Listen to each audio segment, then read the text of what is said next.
whatever we, whatever the people says that we ought to do. If in fact the Molly Munger measure gets more votes, then we will abide by that. If the governor gets more votes, we will abide by that, and we will see. If both succeeds, whoever gets more votes, we will abide by that.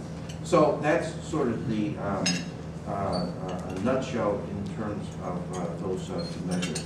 The other measure that I want to talk a little bit about is a so-called campaign finance reform that the business community has put out there, and this really deals with this whole notion of paycheck protection, of limiting labor, limiting unions, having a fair and balanced and equal voice in the ongoings of Sacramento, the ongoings of the state, the ongoings of our different communities, and so on. Clearly, what that measure tries to do is to tie one hand behind the back of labor so that they do not have the resources in which to go out there and then campaign and argue and delineate their positions on different public policy matters.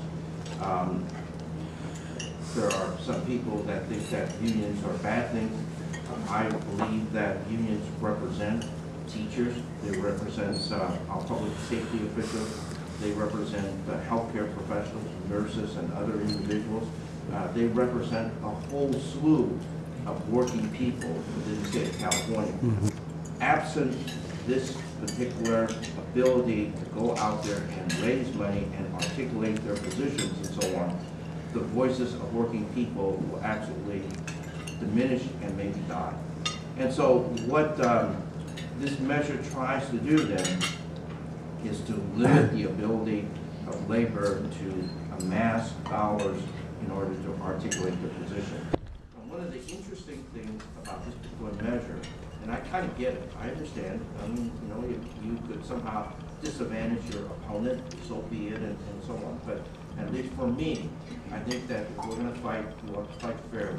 And so what this ballot measure, or at least the proponents of this particular ballot measure talks about in its advertising is that businesses and labor unions will no longer be able to then get money and to buy votes and so on. Well, the buying votes, I don't think that ever happens.